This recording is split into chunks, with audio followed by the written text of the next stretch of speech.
చాలా కీలకం, మీకు వేరే చెప్పాల్సిన అవసరం లేదు. ఎట్టి పరిస్థితుల్లోనూ జగన్మోహన్ రెడ్డి గారిని మళ్ళీ అధికారం రానికుండా చేయాలన్నది పొత్తు పార్టీల ధ్యేయం. కానీ వైనాట్ 175 అంటూ ఆయన చాలా కాన్ఫిడెన్స్గా ముందుకు సాగుతున్నారు. అసలు జనసేనలోకి మీ ప్రస్థానం ఏ రకంగా జరిగింది? ఒక జిల్లా అధ్యక్షుడిగా వైఎస్ఆర్సీపీలో ఒక మంచి పొజిషన్లో ఉన్నాయని ఎందుకు బయటకు వచ్చారు? వైఎస్ఆర్సీపీలో ప్రజాస్వామ్యవాదులు కానీ, ప్రజల మేలు కోరేవారు కానీ, సెల్ఫ్ రెస్పెక్ట్ అనేది వచ్చేప్పుడు కూడా చెప్పాను, సెల్ఫ్ రెస్పెక్ట్ ఉన్న వాళ్ళు ఎవరు కూడా వైఎస్ఆర్సీపీలో ఇమడలేరు. ప్రజల మేలు కోరి, ప్రజలకి ఏదో సొంతానికి ఏదో చేసుకుందాం అనుకున్న నాయకులు తప్ప ప్రజలకు ఏదైనా చేయాలన్న తపన పడేవాళ్ళు ఎవరు కూడా అక్కడ ఉండలేరు. అందువల్ల విభేదించి బయటికి రావడం జరిగింది. ఇంకా జనసేనలో నా ప్రస్థానం అనేది ఆ కుటుంబంతోనే నాకున్న ఒక సత్సంబంధాలు, నాకు రాజకీయ జీవితాన్ని ఇచ్చిన కుటుంబం అది. ప్రజారాజ్యంలో మొదటిసారి ఎమ్మెల్యేని అయ్యాను. అప్పటి నుంచి కూడా ఆ కుటుంబంతో నేను రాష్ట్ర విభజన తర్వాత చిరంజీవి గారు రాజకీయాలు వదిలేసిన తర్వాత కూడా ఆ కుటుంబంతో నా సంబంధ బాంధవ్యాలు ఏమీ తగ్గలేదు. అందుకని నాకు సూటబుల్ పార్టీ, ఎంతో సినీ భవిష్యత్తు ఉన్నప్పటికీ కూడా ప్రజలకు ఏదో మేలు చేయాలని చెప్పి రాజకీయాల్లోకి వచ్చిన పవన్ కళ్యాణ్ గారు ఆశయాల సిద్ధాంతాలు నచ్చి వారితో కలిసి నడవటానికి ఆయనతో రావటం జరిగింది. 2009 ప్రజారాజ్యం, ఆ టైంలో యువరాజ్యం అధ్యక్షుడిగా ఉన్న పవన్ కళ్యాణ్ గారికి, ఇప్పుడు జనసేన అధ్యక్షుడిగా ఉన్న పవన్ కళ్యాణ్ గారికి ఆ వ్యత్యాసం ఏమైనా కనిపిస్తుందా మీకు? ఆ రోజు పవన్ కళ్యాణ్ గారు రాజకీయాలకు కొత్త, ఆయన విజ్ఞాన కని, మంచి భావాలు ఉన్న వ్యక్తి, ప్రజలకు ఎవరు కష్టపడుతున్నా చూసి తట్టుకోలేని సున్నితమైన మనస్కుడు. ఆ మనసే ఆయన్ని ప్రజారాజ్యం యువరాజ్యం అధ్యక్షుడిగా ఉన్నప్పుడు పార్టీ రద్దయిన తర్వాత ఆయన అది తట్టుకోలేకపోయిన పరిణామాలు. ప్రజలకు ఏదో చేద్దామన్న తపంతో వచ్చాము, మరి కొన్ని కారణాల వల్ల ఆ పార్టీ కాంగ్రెస్లో మెర్జ్ అయిన తర్వాత నా కోరిక నెరవేరాలి అంటే మనం ప్రజలకు ఇచ్చిన మాట 100% నిజం కావాలంటే నేను నడుంబిగించాలని చెప్పి జనసేన పార్టీ పెట్టడం జరిగింది. ఆ జనసేన ద్వారా ఆయన ఆ రోజు నుంచి కొన్ని 1000 టైమ్స్ ఆయనకు మెచ్యూరిటీ లెవెల్స్, అవగాహన, ప్రజల సమస్యల పట్ల కానీ, దేశం పట్ల కానీ, రాష్ట్రం పట్ల కానీ, సమస్యల పట్ల కానీ ఆయన పెంచుకున్న అవగాహన, మనుషులను ఆయన అర్థం చేసుకునే విధానం, సమస్యలు ఆయన అర్థం చేసుకునే విధానం చాలా వ్యత్యాసం ఉంది. మీరైనా నేనైనా ఆయనైనా రాజకీయాలకు కొత్తగా వచ్చినప్పుడు ఉండే ఇది అనుభవంతో వచ్చిన ఆ మెచ్యూరిటీ లెవెల్స్ అందరికన్నా చాలా తొందరగా సమస్యను అర్థం చేసుకునే నైజం పవన్ కళ్యాణ్. అంటే ఒక గొప్ప రాజకీయ నాయకుడిగా పరిణితి చెందినట్లేనా పవన్ కళ్యాణ్ గారు? 100% పరిణితి చెందారు. కాబట్టి ఈ జగన్మోహన్ రెడ్డి 5 సంవత్సరాల పరిపాలన ఈ రాష్ట్ర భవిష్యత్తుని 20 సంవత్సరాలు వెనక్కి తీసుకెళ్ళిందని నమ్మారు. కాబట్టి కనపడుతుంది. కాబట్టి ఆయన తగ్గి ఈ రాష్ట్రాన్ని కాపాడుకోవటానికి కోసం, ప్రజాస్వామ్యాన్ని కాపాడుకోవటం కోసం ఆయన తగ్గి ఈ పొత్తుని బతికించారంటేనే ఆయన అవగాహన కానీ, ఆయనకున్న ఈ రాష్ట్రం పట్ల ఆయనకున్న కన్సైన్ కానీ అర్థమవుతాం. సో మీరన్న అంశంలోనే ఆయన తీసుకున్న సీట్ల అంశం కానీ, త్యాగాలు చేసిన అంశం కానీ ఓట్ ట్రాన్స్ఫర్కి ఆటంకంగా మారనుందా అన్నది చాలా మందిలో మెదులుతున్న ప్రశ్న. అలా జరుగుతుందని 1% కూడా నేనైతే అనుకోవట్లేదండి. ప్రజలు పవన్ కళ్యాణ్ గారిని నమ్మారు, అర్థం చేసుకున్నారు. ప్రపంచ దేశాల్లో ఇండియాని అగ్రగామిగా నిలిపే పరిస్థితులు మూడోసారి ప్రధానమంత్రి అయితే మోడీ గారు చేస్తారని మోడీ గారిని నమ్మారు. జగన్మోహన్ రెడ్డి రాష్ట్రానికి ఒక్క అవకాశం అని చెప్పి వచ్చి ఈ రాష్ట్ర ప్రజల్ని మోసం చేసిన విధానాన్ని రాష్ట్ర ప్రజలు చూసి ఆయన కాదు చంద్రబాబు నాయుడు గారు అనుభవం కావాలి అని చెప్పి ప్రజలు అనుకుంటున్నారు. పవన్ కళ్యాణ్ గారు ముఖ్యమంత్రి కావాలని కోరుకున్న మాలాంటి వాళ్ళు కానీ, జన సైనికులు కానీ, రాష్ట్రంలో ప్రజలు కానీ ఈసారి రాష్ట్రాన్ని రక్షించుకోవడం కోసం పవన్ కళ్యాణ్ గారు ఏమైనా త్యాగాలు చేస్తే దానికి మనం కూడా సహాయపడదామన్న దానికి వచ్చారు ప్రజలు. ఎవరో కొంతమంది ఛాందస్వాదులు, కులంతో మమేకం అవుతున్న వాళ్ళు ఎవరైనా ఏదన్నా మాట్లాడినప్పటికీ కూడా అది నిజం కాదు. పవన్ కళ్యాణ్ గారిని ఈ రాష్ట్ర పరిస్థితుల్ని ప్రజలు అర్థం చేసుకున్నారు. ఓటు ట్రాన్స్ఫర్ అనేది మాత్రం 100% జరుగుతుంది. స్ట్రైట్గా పవన్ కళ్యాణ్ గారిని ఎందుకు గెలిపించాలి, జనసేనకి ఎందుకు ఓటేయాలి? ఈ రాష్ట్ర భవిష్యత్తు కోసం, రాష్ట్ర యువత భవిష్యత్తు కోసం 3 రాజధానులని 3 ముక్కలాడిన ఈ జగన్మోహన్ రెడ్డి 3 ఇటుకురాళ్ళు కూడా ఎక్కడ ఏం పరిస్థితి రాజధాని విషయంలో. కేవలం ఏమిటి అంటే చంద్రబాబు నాయుడు గారు మంచి చేసిన ఆ మంచిని మంచి అంట ఒక ఒప్పుకునే తత్వం ఆయనది కాదు. కాబట్టి ఈ రాష్ట్ర భవిష్యత్తుని అతాకుతలం చేసిన హుద్దు తుఫాను కన్నా డేంజర్ అయిన అతాకుతలం అయిపోయింది రాష్ట్ర భవిష్యత్తు. దానికోసం నడిపించిన ఆ ప్రభుత్వ వ్యతిరేక ఓటు చేలనివను జగన్మోహన్ రెడ్డిని గద్దె దించి రాష్ట్రాన్ని కాపాడుకుంటాను అన్న పవన్ కళ్యాణ్ గారిని ఈ ప్రజలు నమ్మారు. కాబట్టి పవన్ కళ్యాణ్ గారికి ఓటేయాలి. ఈ రాష్ట్ర భవిష్యత్తు పవన్ కళ్యాణ్ గారు, ఈ రాష్ట్రానికి దిక్సూచి పవన్ కళ్యాణ్ గారు, ఈ రాష్ట్రానికి ఏదైనా మేలు చేయాలంటే అటు చంద్రబాబు గారు కానీ ఇటు నరేంద్ర మోడీ గారిని కానీ ఒప్పించే ఏకైక వ్యక్తి పవన్ కళ్యాణ్. ప్రచారానికి వెళ్తున్నప్పుడు మీకు వచ్చే ఆదరణ ఏ రకంగా ఉంది జనసేనకి? నిజంగా చెప్తున్నానండి, ఇది నేను 4వ ఎలక్షన్ చేస్తూ ఉన్నాను. ప్రజల్లో చాలామంది వీళ్ళు నమ్ముకుంటా ఉన్నారు. మేము వాలంటీర్స్ వ్యవస్థను వాడేసుకుంటాము, లేకపోతే ఉద్యోగస్తులను వాడేసుకుంటాం, లేకపోతే ఈ వ్యవస్థల్లో మేము ఇచ్చిన ఈ బటన్ నొక్కేసాం, ఏదో చేసేసామని చెప్పి. ప్రజలు ఏం అమాయకులు కాదండి. జగన్మోహన్ రెడ్డి 3,000 పెన్షన్ ఇచ్చేసేసి ఏదో ఇడుపులపై నుంచో కడప నుంచో తెచ్చేసారని జనాలు ఏమనుకోవట్లే. ఏ ప్రభుత్వం పథకాలు ఇచ్చినా ప్రభుత్వం నుంచి డబ్బు ఇస్తారనేది ప్రజలకు తెలియదేం కాదు. చంద్రబాబు గారు 14లో అధికారంలోకి వచ్చేసరికి 200 ఉండేది పెన్షన్. 2000 చంద్రబాబు నాయుడు గారు చేయలేదా?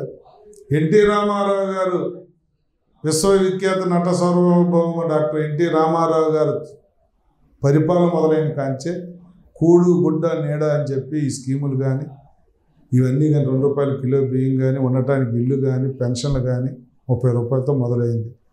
దానికి 2000 వరకు తెచ్చింది చంద్రబాబు నాయుడు గారు. ఏ సంక్షేమం ఎవరు చేయలేదు. రాజశేఖర రెడ్డి గారు కూడా కొన్ని చేశారు.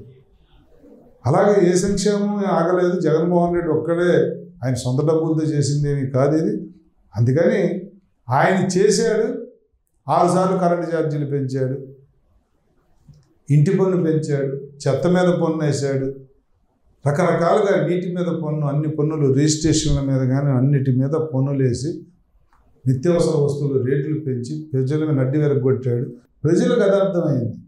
చీఫ్ లిక్కర్ తెచ్చే వాళ్ళ భర్తల ఆరోగ్యాలు ఎలా నాశనం చేస్తున్నాడో ప్రజలకు అర్థమైంది.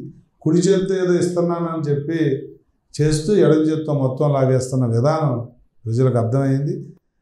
సంక్షేమం అని చెప్పి 4 పథకాల గురించి చెప్పుకుంటున్నాడు కానీ నేను ఈ రాష్ట్రానికి చేసిన అభివృద్ధి ఇది అని చెప్పి చెప్పుకోవడానికి ఒక్క విషయం కూడా జగన్మోహన్ రెడ్డి. ఆటలు ఉన్నవాడికి పట్టెడు అన్నం పెడితే చాలు, ఇంకా ఆడికి ఏం అవసరం లేదు, ఆడే దేవుడి కింద చూస్తారు.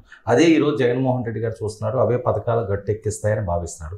రాష్ట్ర సంక్షేమం లేకపోతే పక్కింటోడు బిర్యానీ తిన్నాడా, ఇవన్నీ కూడా ఆలోచించే మైండ్ సెట్ సామాన్య ప్రజలకు ఉంటుందా? ఎడ్యుకేటెడ్ పీపుల్కి ఉండదు. సామాన్య ప్రజలకు లేకపోతే చంద్రబాబు నాయుడు గారు పసుపు కుంకాలు ఇచ్చారు, రైతు రుణమాఫీ చేశారు, వడ్డీ లేని రుణాలు ఇచ్చారు, 2000 200 పెన్షన్ 2000 ముందు 1000 చేశారు, తర్వాత 2000 చేశారు. తర్వాత ఇల్లు లేని వాళ్ళకి ఇల్లు ఇచ్చాం, వైట్ రేషన్ కార్డులు ప్రతి సంవత్సరం పెంచాం, ఎన్నో పథకాలు చేసి ఇచ్చారు. అది చంద్రబాబు నాయుడు గారు ఓడిపోలేదా? అంటే అప్పుడు ఫిక్స్ అయ్యారు కదండి. ఒక్కసారి జగన్మోహన్ రెడ్డి గారికి వాళ్ళ తండ్రి గారిని చూసిద్దాం. ఇప్పుడు 2019 ఎన్నికలు, 2024 ఎన్నికలు అదే ప్రాతిపదిక మీద ఉంటాయనుకుంటున్నారు మీరు? మీరు గమనించండి, 2019 కూడా ఒక్క అవకాశం అనేది కొంత పనిచేస్తే అప్పుడు ఈ కలయిక లేదు.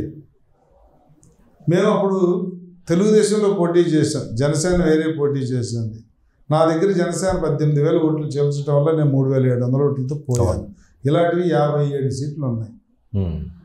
అంటే ఈ పొత్తుకున్న గ్లామర్, ఈ పొత్తు అవసరం, ఈ పొత్తు రాష్ట్ర శ్రేయస్సు కోసం పుట్టిన పొత్తుగా ప్రజలు ఇప్పుడు నమ్మారు.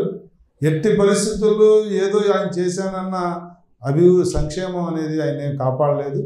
మీకు ఒకటే ఉదాహరణ చెప్తా ఉన్నాను. తెలంగాణలో మొన్న కేసీఆర్ కూడా రూరల్ ఏరియాలో స్కీములు కానీ మహాలక్ష్మి పథకం అలాంటివి ఎన్నో పథకాలు పెట్టి చేశారు. మరి ప్రజలు ఎంత నమ్మారో మనమే చూసాం. ప్రభుత్వ వ్యతిరేక ఓటు చేయాలనే దగ్గర బలంగా ప్రతిపక్షం పుంజుకుంటుంది. ఏ సర్వేలు చూసినా, మేము ప్రజల నాడి చూసినా, ప్రజలు మేము వెళ్తున్నప్పుడు, ప్రజల్లో మమేకం అవుతున్నప్పుడు ఆ ఐ కాంటాక్ట్ మాకు అర్థమైపోతూ ఉంటుంది వీళ్ళు ఎలా ఉన్నారు అనేది. ప్రజలు బ్రహ్మాండంగా మా పొత్తుకి, మా కూటమికి బ్రహ్మరథం కట్టబోతూ ఉన్నారు. మేము తప్పకుండా అత్యధిక సీట్లతో మేము గెలుస్తాం. పొత్తు పార్టీల్లో అసమ్మతులు సెగలు ఇంకా చెలరేగుతూనే ఉన్నాయి. కత్తులు పెట్టుకుంటున్నారట, కడుపులో కౌగులించుకుంటున్నారు, నిజమా?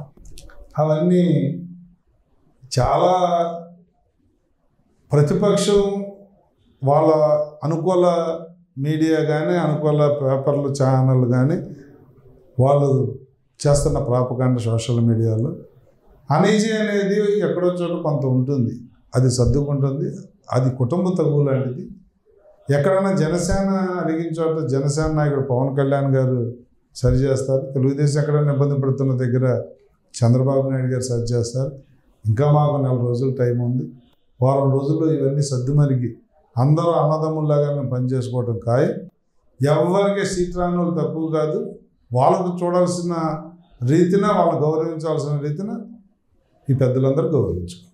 ఓకే, పెందుర్తి నియోజకవర్గం మీకేం కొత్త కాదు. గతంలో ఇక్కడ ఈ ప్రజానికంతో మీకు పరిచయం వ్యక్తి. కానీ తెలుగుదేశం పార్టీ శ్రేణులు, ముఖ్య క్యాడర్ ఎవరైతే ఉన్నారో, బలమైన క్యాడర్ ఎవరైతే ఉన్నారో వాళ్ళు మీతో కలుస్తున్నారా? తెలుగుదేశం క్యాడర్ నాకు చాలా బలమైన క్యాడర్ ఇక్కడ గతంలో. అవును, ఎందుకంటే నేను తెలుగుదేశంలో 14 నుంచి 19 ఎలమంచిలి ఎమ్మెల్యే చేసిన, 9 నుంచి 14 వరకు ఇక్కడ ఎమ్మెల్యే చేసిన, పార్టీలకు అతీతంగా నేను అభిమానులు సంపాదించుకున్నాను. తెలుగుదేశం క్యాడరు 95% ఇప్పుడు. ఎక్కడన్నా ఒక 4-5% ఇంకా ఏదన్నా ఇబ్బంది పడుతూ ఉండి, ఏదన్నా జనసేనకి ఏదన్నా నేను ఎక్కువ ప్రయారిటీ ఇస్తానేమో అని ఏమన్నా మాట్లాడుకోవడానికి ఆగిన వాళ్ళు ఎవరన్నా ఉన్నారేమో తప్ప అందరూ నాతో కలిసి నడుస్తున్నారు. అందరూ నాతో వచ్చి ప్రచారంలో పాల్గొంటున్నారు. ప్రతి ఒక్కరిని నేను ఇంటికి వెళ్ళి కలిశాను. నాయకులను ఇంటికి వెళ్ళి కలిసినప్పుడు ముందు రోజు కవర్ పెట్టినప్పుడు ఒక్కొక్క నాయకుడు 400-500 మంది ఇంటి దగ్గర పెట్టుకుని మరి నాకు స్వాగతం పలికారు. తెలుగుదేశం నాకు కొత్త కాదు, నేను తెలుగుదేశానికి కొత్త కాదు. అనకాపల్లి పవన్ కళ్యాణ్ గారి సభ ఏ రకంగా స్పందన ఉంది? చాలా బ్రహ్మాండంగా జరిగింది. ప్రజల్లో స్పందన అయితే అమోఘం. మాకు కూడా, మేము కూడా ఎలా ఉన్నాం ఏంటి అనేది సర్వే చేసుకుంటూ ఉంటాం. లాస్ట్ 15 days సర్వేలో అనకాపల్లి పార్లమెంట్లో మేము అన్ని నియోజకవర్గాల్లో ముందంజలో ఉన్నాం. అంత బాగా ఆ సభ ఇంపాక్ట్ చూపించింది. అభ్యర్థి మీద యాక్సెప్టెన్సీ వచ్చింది. ఎందుకంటే ఢిల్లీలో పలుకుబడి ఉన్న ఎంపీ అభ్యర్థి ఉన్నాడు అని చెప్పి, మా అభ్యర్థుల విషయంలో కూడా మిగతా నియోజకవర్గాల్లో ఎక్కడైనా ఏమన్నా 1-2 ఇబ్బందులు జరిగినా ఇక్కడ తెలుగుదేశం, జనసేన న్యాయంగా సీట్ల పంపిణీ జరిగింది. మేము కూడా ఎవరికో తెలియని వాళ్ళకో, ప్రజావగాహన లేని వాళ్ళకో కాకుండా కొంతాల రామకృష్ణ గారు లాంటి సీనియర్ నాయకులకి, ఎప్పటి నుంచో పార్టీని నమ్ముకున్నట్టు పార్టీ తరఫున సోల్జర్లు పనిచేస్తున్న సుందర విజయ్ కుమార్ గారికి, ఆ కుటుంబంతో రాజకీయాల్లో 10 సంవత్సరాలు అధికార పార్టీల్లో పనిచేసిన ఒక మచ్చలేని నాయకుడిగా నాకు పేరుంది. నాకు టికెట్లు ఇవ్వటం వల్ల మంచి సెలక్షన్ అన్న ఒక భావన కూడా ఉంది. 2 పార్టీలు కూడా చాలా చక్కగా కలిసిపోయి పనిచేసుకుంటారు. కొంతమంది జనసేన నుంచి బయటకు వెళ్ళిన వాళ్ళు, పవన్ కళ్యాణ్ గారికి కోర్ టీంలా ఉండేవాళ్ళు ఈరోజు బయటికి వచ్చి ఆయన కుటుంబం మీద, ఆయన మీద కూడా ఇష్టం వచ్చినట్లుగా మాట్లాడుతున్న నేపథ్యం, లైక్ పోతిన మహేష్. అదే నేను ఇందాక కూడా మీకు చెప్పాను, రాజకీయాల్లో పీపుల్ అంటే ఎమోషన్ ఉన్న వాళ్ళు కొంతమంది తొందరపడతారు. ఆ ఎమోషన్ ఉన్న వాళ్ళు టైం తీసుకోరు. ఎందుకు జరిగింది, నేనంటే ఇష్టం లేకుండా టికెట్ ఇవ్వలేదా, సర్వేలు తేడాలు రావటం వల్ల టికెట్ రాలేదా, ఇతరత్ర కారణాలు ఏమన్నాయి అనేది కొద్ది బ్యాలెన్స్గా ఆలోచిస్తే, కొద్ది టైం తీసుకుంటే అలా ఎవరు మాట్లాడరు. మరి కష్టపడ్డారు, అది నిజం. కానీ మాకు వచ్చిన రేషియాలో అందరినీ తృప్తిపరచడం అవ్వదు కాబట్టి కొంతమంది బాధపడతారు. కాకపోతే ఎమోషనల్, నేను ఒకటే కోరుతున్నా మీ ద్వారా మా వాళ్ళందరినీ, ఎమోషనల్ ఫీల్ కాకండి. పరిస్థితులు ఈ రాష్ట్ర భవిష్యత్తు దృష్ట్యా పవన్ కళ్యాణ్ గారు చాలా త్యాగాలు చేశారు. మనం కూడా కొన్ని త్యాగాలు చేయాల్సిన అవసరం వస్తుంది. డెఫినెట్గా మీ కష్టానికి తగ్గ ప్రతిఫలం గవర్నమెంట్ వచ్చిన తర్వాత ఉంటుంది. గవర్నమెంట్ వచ్చే ముందు మీరు ఈ తప్పులు చేయొద్దు అని చెప్పి మా వాళ్ళని కూడా నేను వేడుకుంటాను. కాపు సామాజిక వర్గం ఈ ఎన్నికల్లో ఎవరి వైపు ఉండే ఛాన్స్ ఉంటుంది మీ అంచనా? కాపు సామాజిక వర్గం ఎప్పుడే డిసైడ్ అయిపోయిందండి. ఎందుకంటే చాలామంది ఒకళ్ళిద్దరిని పెయిడ్ ఆర్టిస్టులాగా జగన్మోహన్ రెడ్డి ఏదన్నా మాట్లాడిస్తున్నప్పటికీ కూడా కాలగర్భంలో కలిసిపోయిన వాళ్ళు. ఇప్పుడు ఈ రోజున పవన్ కళ్యాణ్ గారిని తిట్టిన ఏ ఒక్క కాపు అయినా కూడా గెలుస్తాడేమో మీరు చూడండి. ఈరోజు మీ ఇంటర్వ్యూలో నేను చెప్తా ఉన్నాను, కాపులతో తిట్టించిన జగన్మోహన్ రెడ్డి వాళ్ళ జీవితాలతో ఆడుకున్నట్టు. గుడివాడ అమర్ కానీ, అంబటి రాంబాబు కానీ, పేర్ని నాని కుటుంబం కానీ, ఇంకా చాలామంది కాపులు ఎక్కడన్నా గెలిస్తే నన్ను అడగడం మీరు.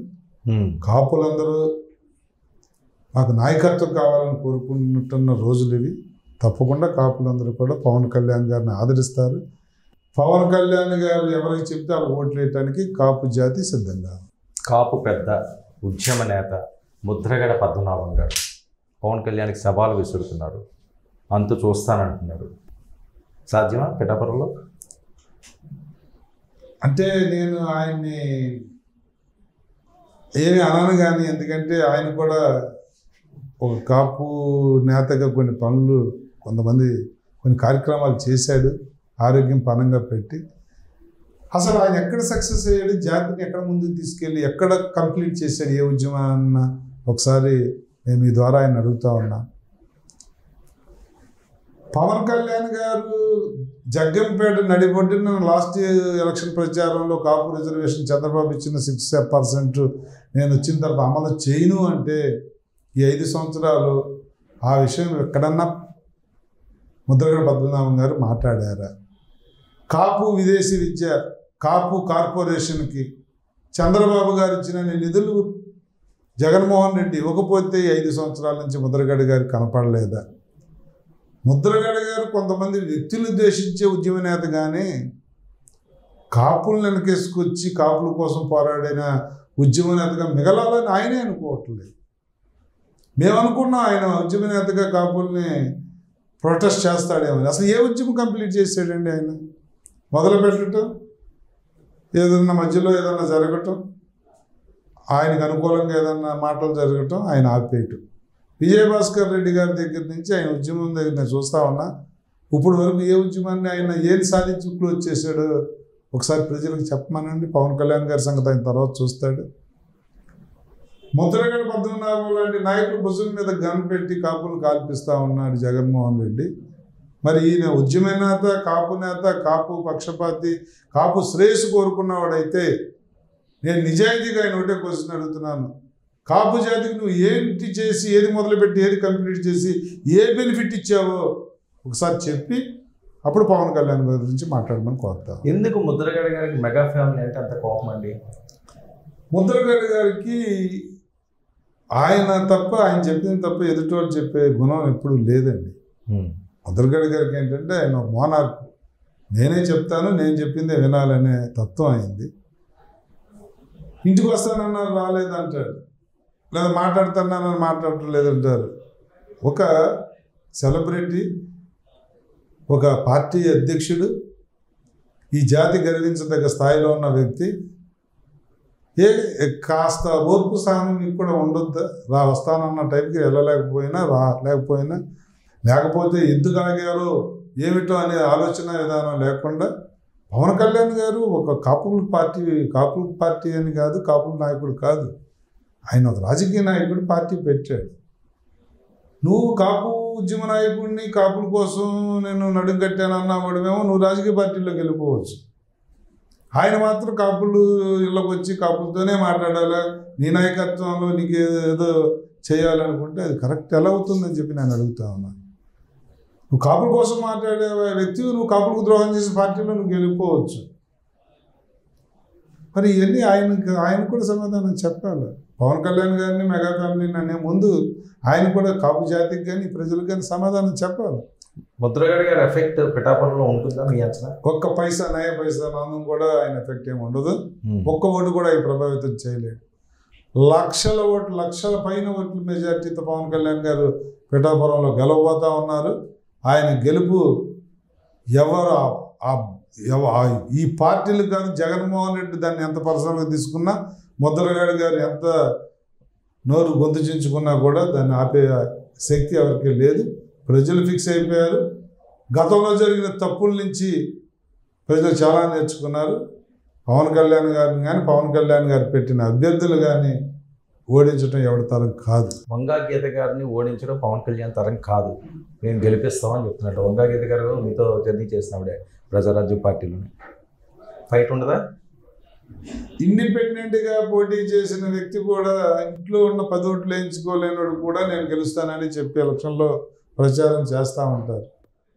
పవన్ కళ్యాణ్ గారిని తట్టుకుని నిలబడటం అనేది ఈసారి అదొక సునామీ, ఎవరి తరం కాదు. పవన్ కళ్యాణ్ గారు నేను అన్నట్టుగా 1,00,000 పైచలకు మెజార్టీతో గెలిచి తీరుతారు. మీరు 1,00,000 మెజార్టీ అంటున్నారు, వాళ్ళు ఇంటికి 1,00,000 ఇస్తారట, నిజమా?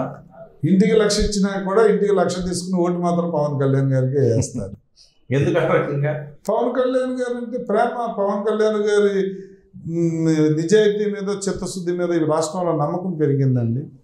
ఒక బంగారం లాంటి భవిష్యత్తు, ఒక చెమట పట్టని ఎవరితో ఒక మాట అనిపించుకొని భవిష్యత్తుని వదులుకొని ఆయన ఈరోజు రాజకీయ పార్టీని రోడ్డు మీదకి వచ్చారంటే ఆయన బతుకుతెరువు కోసం కాదు. ఆయన కోసం అయితే ఈ పొత్తు కూడా ఉండదు. ఒక 50 సీట్లు ఎంతో టార్గెట్ పెట్టుకుని కష్టపడి ఒక 40-50 గెలిచి ఆ ఇద్దరి మధ్యలో, 2 పార్టీల మధ్యలో ముఖ్యమంత్రి అయిపోవాలన్న స్వార్థంతో కూడా పవన్ కళ్యాణ్ గారు ఒక రాజకీయ నేతగా, ఒక స్వార్థపరుడిగా ఆలోచిస్తే ఆ విధంగా వెళ్ళేవాళ్ళు. కానీ అలా కూడా వెళ్ళకుండా ప్రభుత్వ వ్యతిరేకులు ఓటు చేయాలనేమని రాష్ట్రాన్ని కాపాడుకుంటాను అంటే ఆయన స్వార్థం లేని ఆయన మనస్తత్వం ఈ రాష్ట్ర ప్రజలకు నచ్చింది. అన్యాయంగా చంద్రబాబు గారిని అరెస్ట్ చేసినప్పుడు ఫ్లైట్లో రావడానికి కూడా అవకాశం లేకపోతే బై రోడ్డు రావడానికి కూడా అవకాశం ఇవ్వకపోయినా ఉద్యమకారులాగా రోడ్డు మీద పడుకొని ఆ పోలీసుల నుంచి ఛేదించుకుని వచ్చి మొట్టమొదటిసారి చంద్రబాబు నాయుడు గారిని కలిసి మద్దతు తెలియజేసి ప్రభుత్వం నెక్స్ట్ మేము ఇద్దరం ఏర్పాటు చేస్తాం, కలిసి వెళ్తామని చెప్పి ఆ పార్టీకి కూడా ఒక జవసత్వాలు, ఆ పార్టీలో కూడా ఒక నమ్మకాన్ని తెచ్చిన వ్యక్తి పవన్ కళ్యాణ్ గారు. ఆ విధానం ప్రజలకు నచ్చింది. కష్టాల్లో ఉన్న వ్యక్తుల పట్ల ఆయన చూపించే బాధ్యత, కష్టాల్లో ఉన్న ప్రజల పట్ల ఆయన చూపించే ప్రేమ, అభిమానం ఈ రాష్ట్ర ప్రజలు అర్థం చేసుకున్నారు. వీళ్ళు ఎవరని చెప్పినప్పటికీ కూడా ప్రజలు, న్యాయ నిర్ణేతలు వాళ్ళు అర్థం చేసుకున్న తర్వాత ఇంకా ఈ వైసీపీ నుంచి మాట్లాడే మురిగే వాళ్ళందరికీ కూడా వాళ్ళ మురుగులతోనూ వాళ్ళ అరుపులతోనూ మాకేం అవసరం లేదు. పిఠాపురానికి రాయలసీమ రౌడీలు వచ్చారట, సుఫారీ గ్యాంగులు వచ్చారట, అక్కడ మకాం వేశారట, డాగ కన్నుతో పవన్ కళ్యాణ్ గారిని పరిశీలిస్తున్నారట, ఆయన మీద ఏదన్నా జరగబోయే ఛాన్స్ కూడా ఉందట. ఇది పెద్ద ఎత్తున ప్రచారం జరుగుతున్న నేపథ్యం. మన పవన్ కళ్యాణ్ గారు కూడా అన్నారు, మా సెక్యూరిటీని మమ్మల్ని బ్లేడ్లు అవి తీసుకొచ్చి కోస్తుంటారు. మీరు నమ్ముతున్నారా? ప్రచారం కోసం, సింపతి కోసం పవన్ కళ్యాణ్ గారిని ఎన్ని విధాల భయపెట్టడం కోసం కానీ, వాతావరణాన్ని భయభ్రాంతులు చేసే విధానంలో కానీ, ఆర్థికంగా ప్రజల్ని మభ్యపెట్టే విషయాల్లో కానీ అన్ని రకాల ప్రయత్నాలు 100% జరుగుతూ ఉన్నాయి. ఎందుకంటే పవన్ కళ్యాణ్ గారు ఒక ప్రజల నుంచి పుట్టిన నాయకుడు, ప్రజానాయకుడు. పవన్ కళ్యాణ్ గారికి ఒక్కసారి ఆ ప్రజానాయకుడిగా అసెంబ్లీలో అడుగు పెడితే ఆయన తట్టుకోవటం కష్టం అని చెప్పి, నేను ఓడిపోబోయేది పవన్ కళ్యాణ్ గారి వల్లే అని చెప్పి ఒక అక్కసుతో, పవన్ కళ్యాణ్ గారి వల్ల నా అధికారం పోతుందన్న ఒక బాధతో పవన్ కళ్యాణ్ గారిని టార్గెట్ చేస్తూ ఉన్నారు ఈ జగన్మోహన్ రెడ్డి గ్యాంగ్. మరి ఎన్ని కార్యక్రమాలు చేస్తారు మీరు అన్నవన్నీ. అయినప్పటికీ కూడా ప్రజలు ఆయన రక్షించుకుంటారు. ఆయన మీద ఈగవాలితే రాష్ట్రం అల్లకల్లోలం అవుతుంది, చాలా ఇబ్బందులు గురవుతుంది. ఆ విధంగా కూడా ఇంకొకసారి జగన్మోహన్ రెడ్డి పరపతి ఆయన మీద ఏదన్నా చిన్న ఈ బ్లేడ్లతో కోసే దాడి లాంటివి అలాంటి చిన్నది ఏదన్నా జరిగినా అడ్రస్ లేకుండా పోతుంది వైఎస్ఆర్సీపీ. పవన్ కళ్యాణ్ గారి ప్రచారం మళ్ళీ ఉందా మీ ఏరియాలోని? 14వ తారీఖు తెనాలి ఉంటుంది. దాని తర్వాత వైజాగ్ ప్రోగ్రాం ఫిక్స్ అవుతుంది.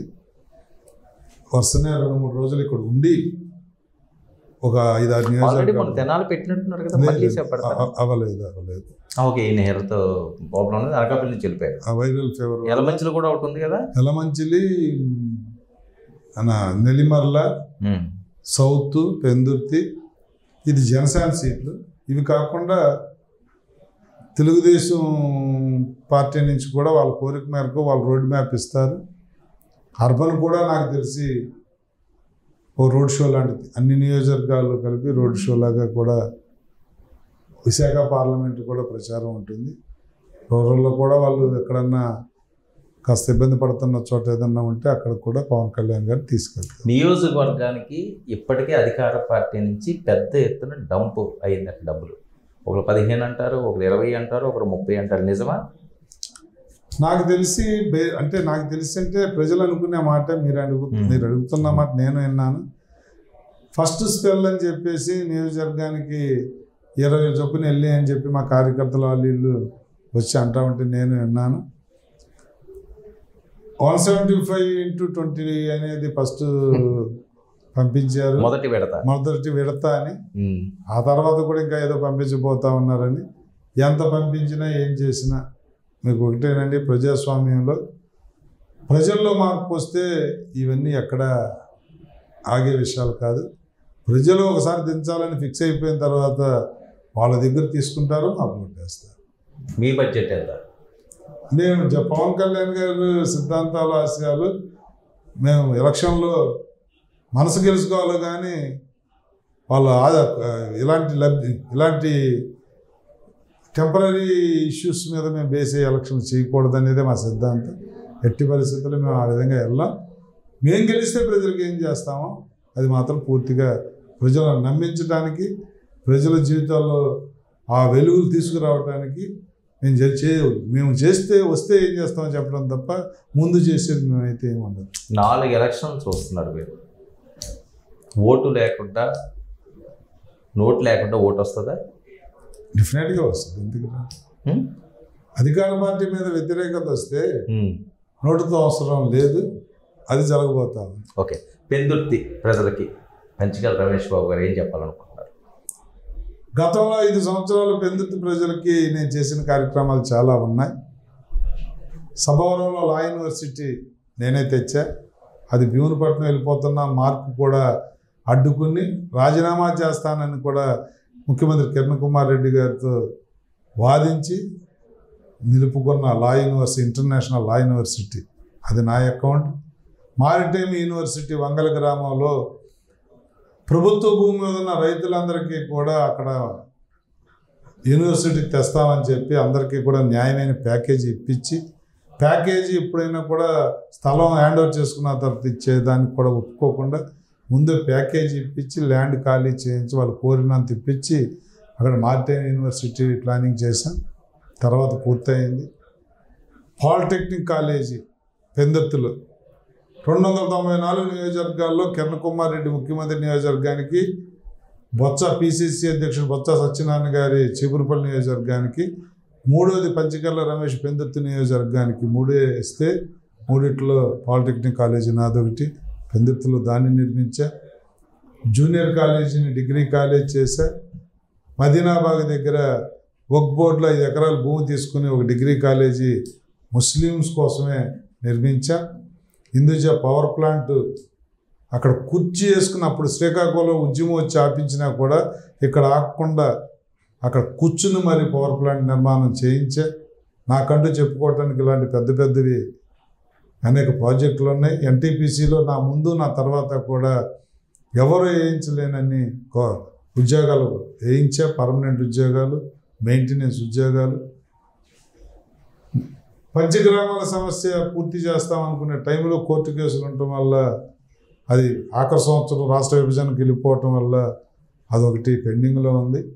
ఇప్పుడు మళ్ళీ ఇన్ఫ్రాస్ట్రక్చర్ అంతా కూడా డెవలప్ చేసాం.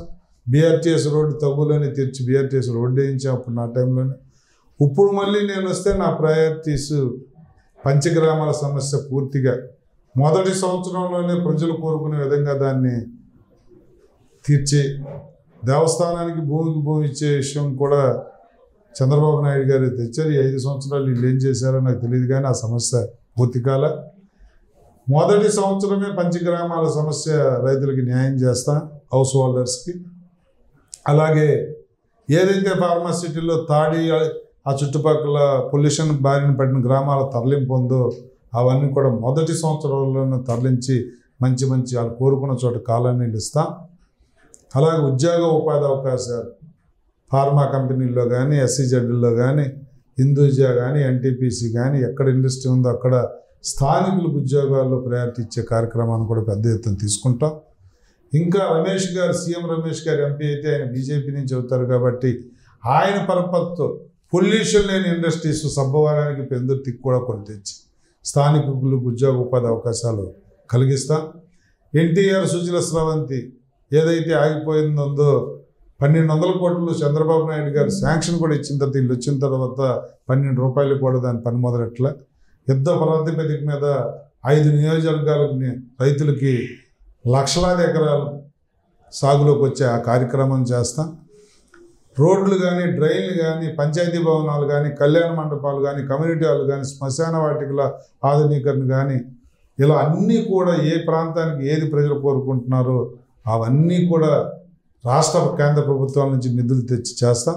వీళ్ళు ఇప్పుడు బటన్ నొక్కుతున్నా అనే జగన్మోహన్ రెడ్డి పెద్దిల్లు ఉందని కొందరికి, ఇంట్లో కొడుకు ఉద్యోగం చేస్తున్నాడని కొందరికి, ఇలా చాలామంది కరెంటు బిల్లు ఎక్కువ కడుతున్నామని కొంతమందికి, చాలామందికి ఈ స్కీములో కోత విధించాడు. అదంతా లేకుండా శాచ్యులేషన్ మోడ్లో గతంలో ఎలా ఇచ్చామో అలాగే అందరినీ లబ్ధిదారులను చేస్తాం. అదే కాకుండా ఇల్లు, టిట్కో ఇల్లు కానీ, రాజీవ్ గృహకల్ప ఇల్లు కానీ ఈయన మాట ఇల్లు పూర్తయిన కూడా లబ్ధిదారులకు ఇవ్వలేదు. అవన్నీ కూడా పాతపడిపోయి మళ్ళీ మొండిగోడలాగా అయిపోయినాయి. వాటిని రిపేర్లు చేసి గతంలో లబ్ధిదారుల లిస్ట్ ఏదైతే మేము గుర్తించామో వాళ్ళకే అవన్నీ కూడా ఇప్పించే కార్యక్రమం చేస్తాం. కొండవాళ్ళ ప్రాంతంలో ఆక్రమదారులందరూ ఇల్లు కట్టుకుని ఉన్న వాళ్ళందరికీ కూడా ఇంటి పన్ను వేయించి రీజనబుల్ రేట్లో ఏదన్నా ప్రభుత్వం తీసుకుని హక్కుదారులను చేస్తాం. 125 ఎకరాల వడా భూమి వదిలేస్తే స్థానికులు ఇల్లు కట్టుకున్నారు, ఆక్రమంలో గెలిపోయింది. అది ఇప్పుడు ఖాళీ చేయమంటుంది. వాళ్ళందరూ 30-40 సంవత్సరాల నుంచి స్థిర నివాసం ఏర్పరచుకున్న వాళ్ళు, వాళ్ళందరికీ కూడా ప్రభుత్వం నుంచి కొంత డబ్బు కట్టించి హక్కుదారులను చేస్తాం. ఈ ఎన్ని కార్యక్రమాలు నేను చేస్తానని చెప్పి తెలియజేస్తాను. పవన్ కళ్యాణ్ గారిని విమర్శించే, ఆయనకి నచ్చని కాపు నాయకులకు కానీ, లేదా జనసేన నుంచి బయటికి వెళ్ళి ఆయన టార్గెట్ చేస్తున్న వాళ్ళకి కానీ పంచికల్ల రమేష్ బాబు గారు ఏం చెప్పాలనుకుంటున్నారు? స్వార్థంతో కూడుకున్న విమర్శల్ని ప్రజలు నమ్మరు. ముందు ఎవరన్నా పవన్ కళ్యాణ్ గారిని విమర్శించే కొంతమంది కాపు నాయకులు వాళ్ళు కాపులకు ఏం చేశారో చెప్పాల్సిన అవసరం ఉంది. చేయటం మొదలెట్టిన తర్వాత ఆ సమస్య ఎంతవరకు పూర్తి చేశారో కూడా చెప్పాల్సిన అవసరం ఉంది. 5 సంవత్సరాలు జగన్మోహన్ రెడ్డి కాపులకి ఏం చేయకపోయినా మాట్లాడలేదు ఎందుకో చెప్పాల్సిన అవసరం ఉంది. కాపు రిజర్వేషన్ 6% జగన్మోహన్ రెడ్డి అమలు చేయనప్పుడు ఎందుకు నిలదీయలేదు? ఇవన్నీ కూడా ఈ కాపు నాయకులు, కాపు ఉద్యమకారులు అనే పేరు పెట్టుకున్న వాళ్ళందరూ కూడా వీటికి చెప్పాలి. తర్వాత పార్టీ నుంచి బయటికి వెళ్ళిన వాళ్ళు మనం కూడా ఆత్మవిమర్శ చేసుకోవాలి. మనకు మంచి జరగనప్పుడే మనం ఆయన తిట్టడం, మనకు మంచి జరిగితేనేమో మంచోడు, మనకు మంచి జరగకపోతే ఆయన చెడ్డవాడు అనే దృక్పథం కాదు. కొద్ది సమన్వయం పాటించండి, సహనం వహించండి.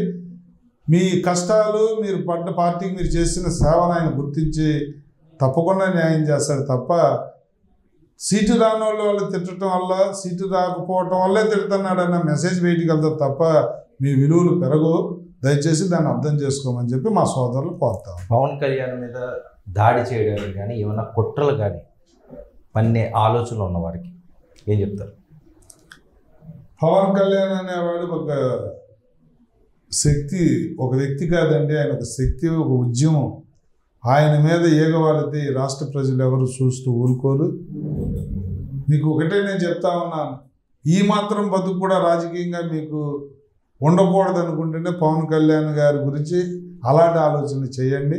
రాజకీయంగా మీరు బతికి బట్టగట్టాలన్నా, ఈ సమాజంలో నలుగురితో అనిపించుకోకుండా ఉండాలన్నా మీకు దమ్ము, ధైర్యం ఉంటే రాజకీయంగా ఎదుర్కోవాలి తప్ప పర్సనల్గా మాట్లాడటం, పర్సనల్ దాడులు చేయటం అనే దాన్ని ఎవ్వరు సహించరు. పర్టికులర్గా పవన్ కళ్యాణ్ అనే నాయకుడు ప్రజానాయకుడు, ప్రజల మన్ననలు పొందిన నాయకుడు కాబట్టి ఈ రాష్ట్ర ప్రజలు ఆయన కాపాడుకుంటారు, రక్షించుకుంటారు. ఆ దిశగా ఆలోచన చేస్తే మీ భరతం కూడా పడతారని చెప్పి తెలియజేస్తారు.